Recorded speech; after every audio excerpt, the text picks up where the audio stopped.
Mes chers frères et sœurs en Christ, sentez-vous salués. Que la paix et la grâce de notre Seigneur Jésus-Christ soient avec vous tous. Aujourd'hui, je voudrais partager avec vous un message inspirant basé sur l'évangile de Paul, un homme extraordinaire qui a consacré sa vie à propager la bonne nouvelle de Jésus-Christ. Paul, anciennement connu sous le nom de Saul, est un exemple puissant de transformation, de foi inébranlable et de dévouement total à Dieu. Savez-vous qui est Paul ? L'apôtre Paul, également connu sous le nom de Saul de Tarse, est l'une des figures les plus influentes du christianisme primitif. Avant sa conversion, Paul était un pharisien qui persécutait les premiers disciples de Jésus. Cependant, lors d'un voyage vers Damas, il a été frappé par une lumière céleste et a entendu la voix de Jésus, ce qui a radicalement changé sa vie. Après sa conversion, Paul est devenu un fervent disciple de Jésus-Christ et a entrepris plusieurs voyages missionnaires pour prêcher l'Évangile. Il a établi de nombreuses communautés chrétiennes et a écrit plusieurs lettres qui font partie du Nouveau Testament de la Bible. Ces lettres, comme celles aux Romains, aux Corinthiens, aux Galates, aux Éphésiens, aux Philippiens, aux Colossiens, fournissent des enseignements théologiques et pratiques aux premiers chrétiens. Paul a joué un rôle clé dans l'expansion du christianisme. Il a développé des concepts théologiques importants tels que la justification par la foi, la grâce de Dieu et le rôle de l'Esprit Saint, qui sont des concepts importants pour notre vie chrétienne. Finalement, Paul a été emprisonné à Rome en raison de sa foi et a été martyrisé vers l'an 67 après Jésus-Christ. Son héritage en tant qu'apôtre, enseignant et écrivain a eu une influence profonde sur le christianisme et continue d'inspirer des millions de personnes à travers le monde. L'histoire de Paul nous rappelle que personne n'est hors de portée de la grâce et de la miséricorde de Dieu. Malgré son passé de persécuteur des chrétiens, Dieu a choisi Paul, l'a transformé et l'a utilisé comme un instrument puissant pour répandre l'amour et la vérité de l'Évangile. Dans ses écrits, Paul nous offre une abondance de versets inspirants qui peuvent éclairer nos vies et nous encourager dans notre marche de foi. Partageons ensemble quelques-uns de ces versets qui contiennent la richesse des enseignements de Paul dans l'Évangile. Je puis tout par celui qui me fortifie, ceci est écrit dans Philippiens 4 verset 13. Ce verset est un rappel puissant de la force qui nous est donnée en Christ. Quels que soient les défis ou les obstacles auxquels nous sommes confrontés, nous pouvons puiser dans la puissance de Dieu qui nous fortifie, afin de surmonter toutes choses. Dans 2 Timothée 1 verset 7 l'apôtre Paul déclare : Car ce n'est pas un esprit de timidité que Dieu nous a donné, mais un esprit de force, d'amour et de sagesse.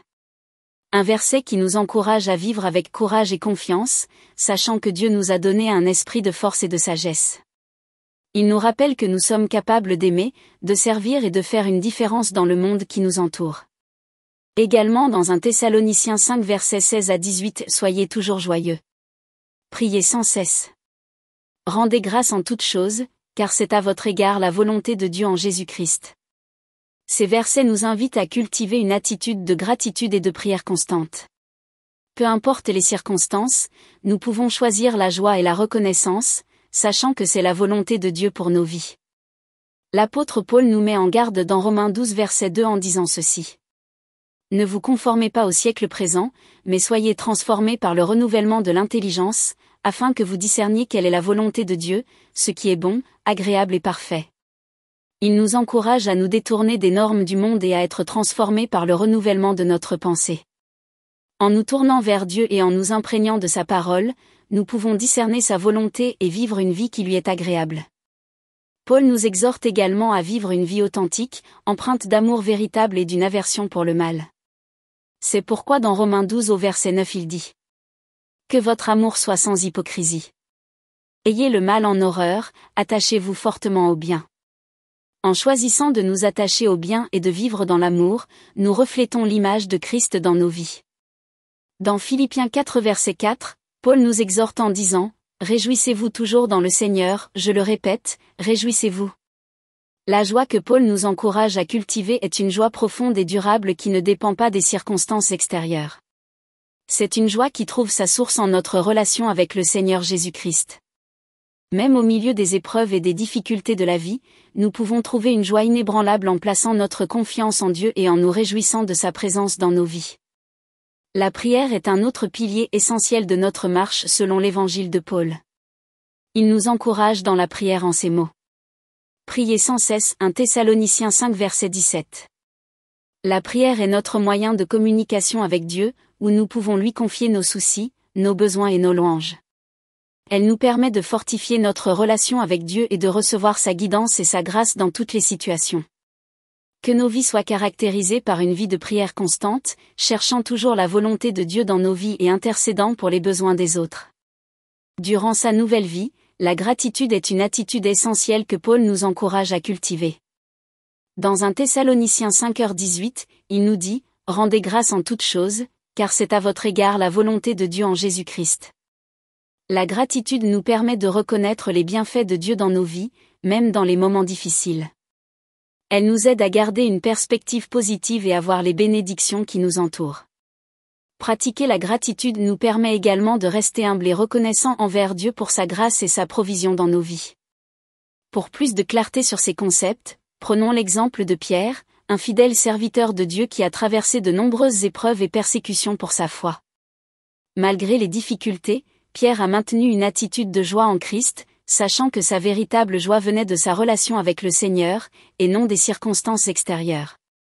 De plus, nous pouvons nous inspirer de la vie de Marie, une femme de prière qui a constamment cherché la présence de Dieu dans sa vie. Sa dévotion à la prière lui a permis de trouver du réconfort, de la force et des réponses dans les moments de doute et de confusion. Enfin, regardons l'exemple de Paul lui-même. Malgré les épreuves, les persécutions et les difficultés auxquelles il a été confronté, il a continué à exprimer sa gratitude envers Dieu pour sa grâce et son amour inconditionnel. Il a trouvé de la force dans sa relation avec Christ et a pu dire dans Philippiens 4 verset 13, « Je puis tout par celui qui me fortifie ». Chers fidèles, que ces enseignements de Paul nous encouragent à vivre une vie de joie, de prière et de gratitude. Puissions-vous trouver votre joie en Christ, cultiver une vie de prière constante et exprimer votre reconnaissance envers Dieu en toutes choses. Que nos vies soient des témoignages vivants de la puissance de l'évangile de Paul. Que l'évangile de Paul vous encourage, vous édifie et vous guide dans votre marche avec Dieu. Que vous soyez remplis de la grâce et de la paix qui viennent de notre Seigneur Jésus-Christ.